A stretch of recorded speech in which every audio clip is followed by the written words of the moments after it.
Shawn Olmstead, head coach of the Team of the Year in 2015 and national finalist BYU Cougars, back in studio. Coach, welcome back.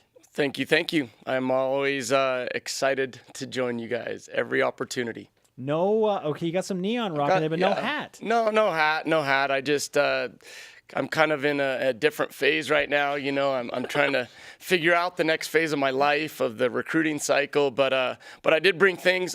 I'm gonna get you shoes, and I couldn't bring them right now because I've got to have a reason to come back on the show before next season. So Ben Bagley, schedule Shawn Olmstead. There we go. But I brought we've got some Nike golf bags and some balls. Nice. That's nice. And so I brought one for each. They're a nice bag for workout or thank you. You know, kids can take them to school or whatever. But it's really nice. Some golf balls. Awesome. Anytime we can be on the show, we'd like to hook you guys up. You guys take good care of us, so we'd like to do the same. Well, thanks for coming on. It was great to talk to you. What are we doing next, Spencer? Congratulations on Coach of the Year. That one was easy. You were the National Coach of the Year. You're going to win the Y Award. And then Women's Team of the Year. Surprised by either? No, I mean, I don't know how to say it. I mean, I think the girls deserved it. And so I would say the same thing. If there was another team that had a great run like us, I would say give them all the awards. They deserve them, you know, whether it was basketball going to a Final Four or men's volleyball taking the national championship. Hey, give Chris, give Dave Rose. So the girls deserved it. I mean, really, the work they did and the run they had and just every part of that, I mean, they deserved it. And sometimes people get really concerned that one sport takes over the Y Awards, and I just say, look, if you've done it, you deserve it. Amen. If you're awesome, you're awesome. There is a rule, let's call it the Jimmer Fredette rule, where only one player can win one award. One athlete can win one award. Because Jimmer dominated, then Miles Batty dominated. Yeah, I remember that year. Yeah. So Alexa Gray also won Female Athlete of the Year, which was great. There would have been a competition internally with that. But it was. Didn't Jen win a couple last night? I thought Jen won two. I thought she won one. The I saw outstanding her senior female, was she up there? But she was up there twice. Now, because it was then her play against Florida State. Yeah, remember? Her so kills, she won 30 something kills. We got controversy That's now. problem. Wait a minute. What happened? Maybe the rule went away and I was unaware. I want an explanation now. What's going on? The coach wants an explanation from the official, Jeremy. His team only won like 5 awards. Those 2, Jennifer Hampson won 2, Alexa won 1. You want more? Get it together. I thought we should have won the award with the match against Texas, to be honest. First game unseeded of the year. Game of the year. I understand what basketball did. That's pushed great. super hard for you yesterday, Coach. But Texas beating the first unseeded team, the first time we're in a national final against Texas, come on. You went to the national championship. I'm with you, man. I was plugging no hard offense, for that basketball. yesterday. You know, Anson's my guy. Anson's my guy. He's dating Alexa. He's a great guy, but come on. Hey, to be fair, I voted for men's basketball. Jerk. He's like, I just gave you stuff. Give it back. Give those golf balls to Spencer. Yeah. Shawn Olmstead with us, the Coach of the Year in the Y Awards and also the AVCA Coach of the Year after a remarkable run to the national championship game. You brought up something last night in your acceptance speech that I really liked. The vision to get to the Final Four started way back when, and that brings us to our stat of the day. It's the BYU Sports Nation stat of the day. August 16th, the day the women's volleyball team made the Final Four a goal. You talked about that last night. We got that date right? Yeah. Okay. Yeah. August 16th, your captains come to you and say, Final Four. Your reaction? The entire team. And so the entire team. The entire team was in a meeting, and they laid things out, and it was a long discussion, a couple hours, to be honest, because, you know, some of them said, hey, national championship. Some of them said, Elite Eight. Let's just get one better from where we were the year before.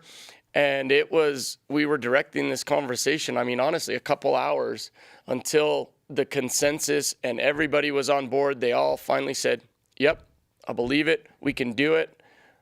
And let's go from here. And, you know, like I said last night, I said, all right, girls, once you put that out there. Now, we didn't put it all over social media. We didn't say that to anybody. But we knew it in our group. We had it written in places that were private to our team that no one else would see.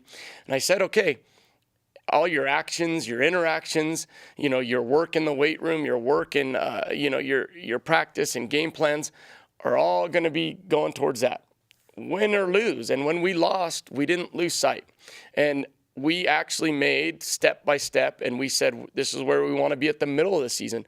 So in the exact middle of the season, we got back in a room with Craig Manning, who was helping us out a lot.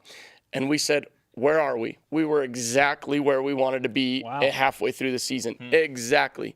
So we said, all right, here we go, push from there. And I mean, it's remarkable to see a group put out a goal and a plan and just keep climbing towards it. I mean, it was unbelievable. And like I said, our coaches, we sat back and the girls were the magic because they decided that that's what they were going to do. It wasn't us coaches.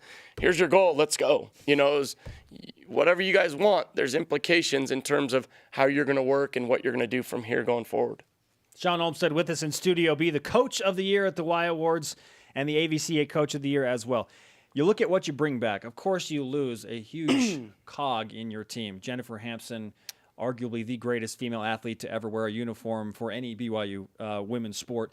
But you bring back the top 2 blockers in the nation in Amy Boswell and Whitney Young. You have Alexa Gray, a 2-time All-American, coming back. You have Sierra Parker, who is a ridiculously talented libero.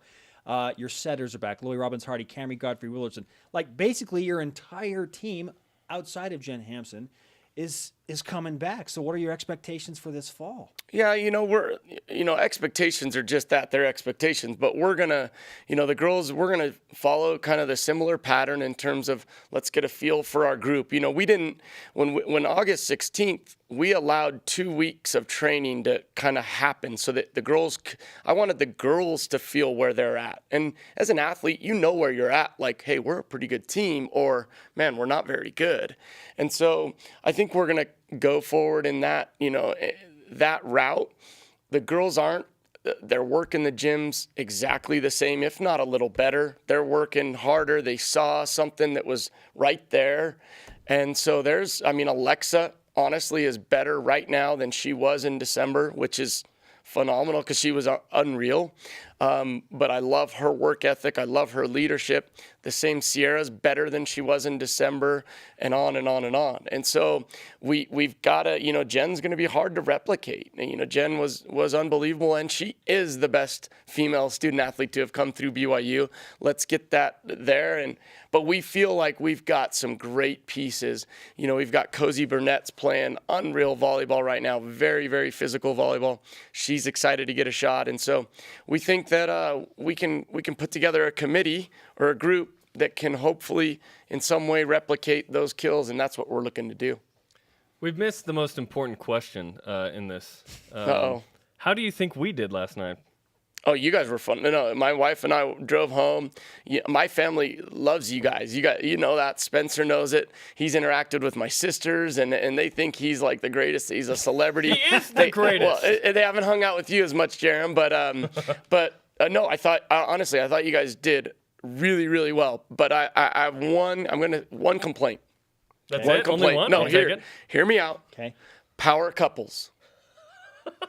My wife and I. Come on. No, hear me out. She was an elite. She was on the team that went to the Elite Eight. Okay. She was a captain, a starter.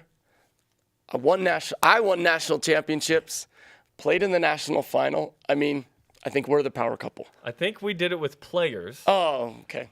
Or the athletic But you've students. opened up a new avenue of thinking. Hey, let's see. Let's see. Chad Lewis will challenge in that as well. Ooh, Chad might have me. Yeah. Chad might have me. So maybe that's next year. We'll do the senior power couples, right? Senior power couples. There we go. Yeah. Okay, But honestly, you guys did a remarkable job. Very, very well done. Thank you. We reach for compliments White all chocolate. the time. So. White chocolate. Hashtag white chocolate. that was I couldn't contain myself there for a minute.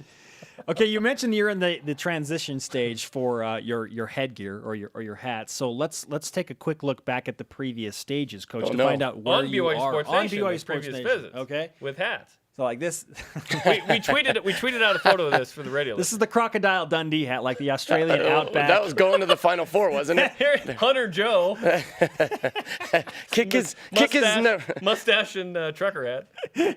And the then, line from Dumb and Dumber. and then the your fishing hat with the fishing hat? straight brim. and then Oh wow! and then the Yeah. backwards hunting hat. Also?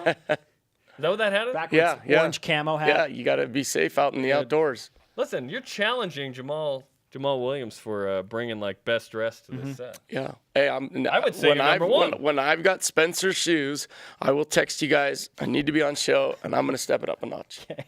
I'm disappointed in myself a little that I didn't wear a hat. I just That's why I was surprised. okay. I apologize. My brother, congratulations on everything. Thank you guys. Good to have you back in Yes, studio. always a pleasure.